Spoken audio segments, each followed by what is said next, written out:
Oke, hari ini kita bakal bedah sebuah kisah nyata yang wah bener-bener bikin geleng-geleng kepala. Ini dari buku Tenggelam di Laut Tusima.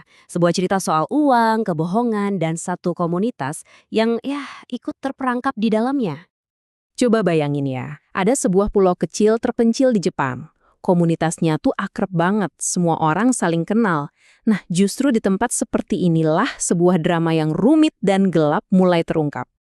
Dan ini angkanya, 2,2 miliar yen. Itu setara lebih dari 15 juta dolar Amerika Serikat. Gila kan? Uang sebanyak itu hilang begitu saja, lenyap. Dan tepat di pusat semua ini, ada seorang pria. Dia ini dipuja-puja, dianggap pahlawan lokal. Tiba-tiba, dia ditemukan tewas. Tenggelam di dalam mobilnya sendiri di dasar laut. Kondisinya aneh banget, misterius. Makanya langsung muncul pertanyaan besar kan? Ini beneran kecelakaan? Atau bunuh diri? Atau jangan-jangan ini cuma puncak gunung es dari sesuatu yang jauh lebih busuk? Oke, kita mulai dari bagian pertama, tenggelam dan utang. Jadi ada dua hal utama nih yang jadi pemicu seluruh investigasi ini. Satu, kematian yang janggal. Dan dua, utang dengan jumlah yang gak masuk akal. Nah, ini timelinenya. Yoshiharu Nishiyama ini tadinya seorang salesman bintang di koperasi pertanian lokal JE Tsushima.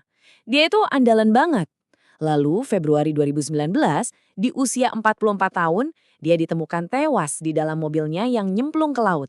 Dan setelah itu, boom, terbongkarlah skandal penggelapan dana raksasa yang ternyata nyambung ke dia. Sekarang kita masuk ke bagian kedua, Sang Kaisar Tsushima. Yuk kita kenalan lebih dalam sama pria yang jadi pusat dari semua kekacauan ini, Yoshiharu Nishiyama. Sebenarnya dia ini dianggap siapa sih sama orang-orang di sekitarnya? Buat sebagian orang, dia ini dijuluki dewa dari JA. Kenapa? Karena dia dianggap bisa melakukan keajaiban. Target penjualan yang kelihatannya mustahil, dia bisa capai. Dia dianggap pembawa kemakmuran. Tapi ada juga yang menjulukinya monster. Tapi tunggu dulu, monster di sini bukan karena dia jahat ya, tapi karena performa kerjanya itu gila-gilaan, kayak bukan manusia biasa, bener-bener nggak bisa dihentikan. Dan julukan terakhir ini yang paling pas kayaknya, Kaisar. Ini menunjukin statusnya yang seolah-olah nggak tersentuh. Dia itu kayak raja di wilayahnya sendiri. Apa kata dia, ya itu yang jalan, nggak ada yang berani mempertanyakan. Nah ini pertanyaan pentingnya. Orang kaya Nishiyama ini, dia emang dari sananya begitu atau dia itu diciptakan? Disinilah ceritanya jadi makin menarik. Kita akan lihat sistem yang ada di belakangnya. Jadi JA Tsushima organisasinya itu bisa dibilang menciptakan lingkungan yang sangat menekan. Target penjualan gila-gilaan, struktur komisi yang bikin orang ngejar setoran, tapi audit internalnya lemah banget. Mereka juga terlalu memuja-muja orang yang performanya bagus sampai kayak pahlawan. Nah, kondisi kayak gini ditambah lagi seluruh organisasi bergantung sama hasil kerjanya dia, ya ini resep sempurna untuk sebuah bencana.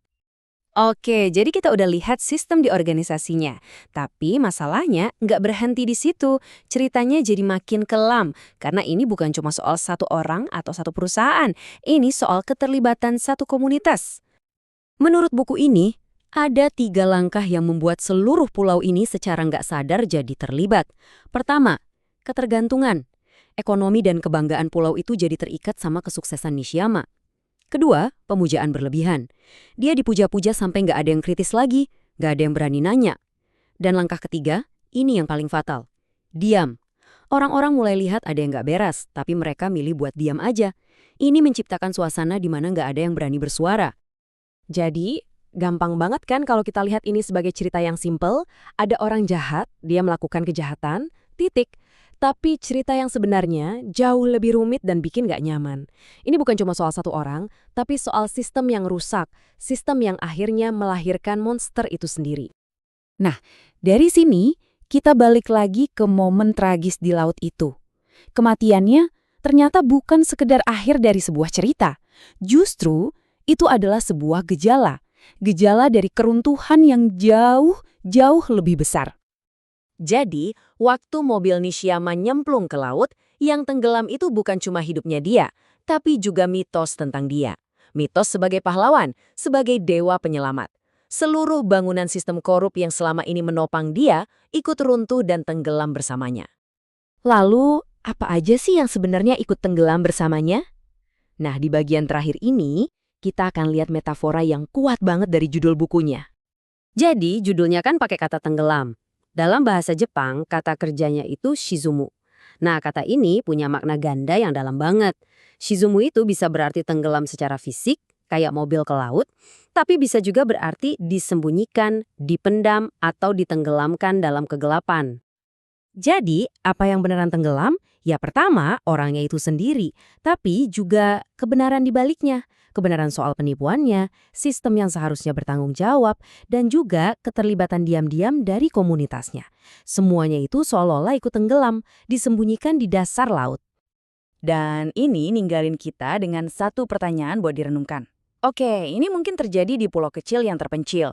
Tapi pola seperti ini, pemujaan terhadap pahlawan dan pura-pura nggak lihat ada yang salah, itu bisa terjadi di mana aja kan? Coba deh kita lihat di sekitar kita. Siapa sih pahlawan di lingkungan kita? Dan yang lebih penting, sistem apa yang menopang mereka? Dan pertanyaan terakhir, apa yang mungkin selama ini kita pilih untuk tidak kita lihat?